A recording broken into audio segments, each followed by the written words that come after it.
In preparation for the release of Avatar Fire and Ash this month, I decided to finally watch the first Avatar film. And, I've put them off for years now, partially because I've seen clips and it didn't move me, and partially because I just wasn't interesting, James Cameron, he's great, but he's never been, he's never been my top director in history. Terminator 1 and 2 are masterpieces. Aliens, I think it's great, but I don't think it's on those levels. And I haven't seen Titanic. Avatar, first film is it's everything I expected. As we probably all know and agree, the film is gorgeous. Right, it's absolutely ridiculous. It's ridiculously stunning. I'm talking. They literally made all the Pandora scenes look straight out of a Renaissance painting. That level of gorgeous. It's unbelievable.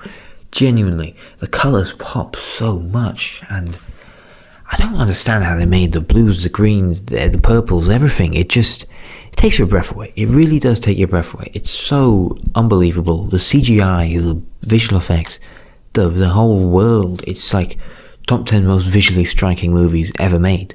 I don't know how they did it. It's mind-boggling how they were able to even create this. The human scenes before they go to Pandora on Earth, it's actually, they look good as well. They look very good. They have that sort of, they're harsh, but they have those deep blue tones, and it kind of looks like, like Cameron's other films, like Alien and Terminator. And it's really, really nice. It has that contrast to seeing how bleak the human world is, and then when you see the world of Pandora, it's unbelievable. I really like that contrast. Pandora is kind of like how I imagine Elysium from all the Greek mythology to look like. The action is fantastic as well. Some great set pieces, especially the scene where they attack the tree that they all live by, the main tree. It's some jaw-dropping stuff. Surprisingly, there is not actually that much action in this film. It's quite limited in that aspect. But, for most of the runtime, it's more about, introducing you into the world of Pandora. It's kind of like the first Harry Potter movie.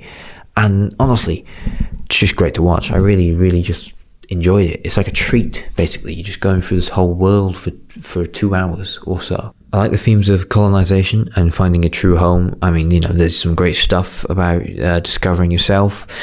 And obviously, it's very, very heavily criticizing, Britain's old colonization history from invading America and basically every other country in the world, and obviously America for invading other countries to steal their resources and their oil and all that. It's it's a very important topic, and I think it's great that the movie actually does a pretty good job communicating that. Unfortunately, my compliments end there. The film has massive flaws, mainly the writing. My God, it's terrible.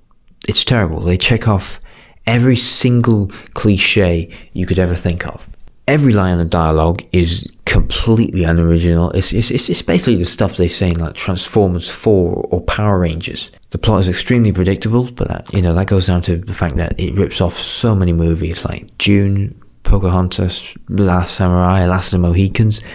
It's ridiculous. Even none of the characters are interesting. Jake Sully, he's a guy, he's alright.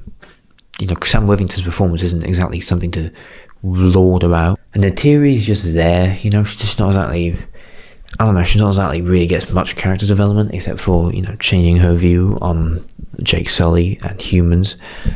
And, Quaritch, he's my favourite part of the movie. He's good, I like him. Stephen Lang gives a very good performance, but he doesn't really have anything else except for being your military villain. He doesn't really have anything else to do. Him and Jake Sully have a pretty good, interesting dynamic they could have explored, but they don't go into it too much. I really would have liked that dynamic, but it just kind of withers out by the end, halfway point. It just goes into the action or the world. It doesn't really have them two on a personal level, which I think would have made the movie a lot better. It doesn't really help that Sam Worthington has the same amount of charisma as a mouldy baguette. It's just, his performance is serviceable, but it doesn't, it would have helped the film so much more if someone else was Jake Sully. Obviously, everyone has talked about this, but seriously, unobtainium. The mineral that is hard to obtain It's called Unobtainium. Come on, man. I mean, call me a cynic, but you could have tried. At least could have tried. All in all, I am completely unmoved by this. I mean, it's a beautiful spectacle. It's a beautiful spectacle, but there's just nothing for me to get invested in, It's style and no substance. I can't get invested in this one. But it's not a bad watch. I mean, it's undeniably very entertaining. Avatar gets 3 stars out of 5. I watched Avatar The Way of Water back in 2022 before ever seeing the first film for some reason, but I rewatched it after seeing this film for the first time last week, so expect a review of that pretty soon. And yeah, that's all I got.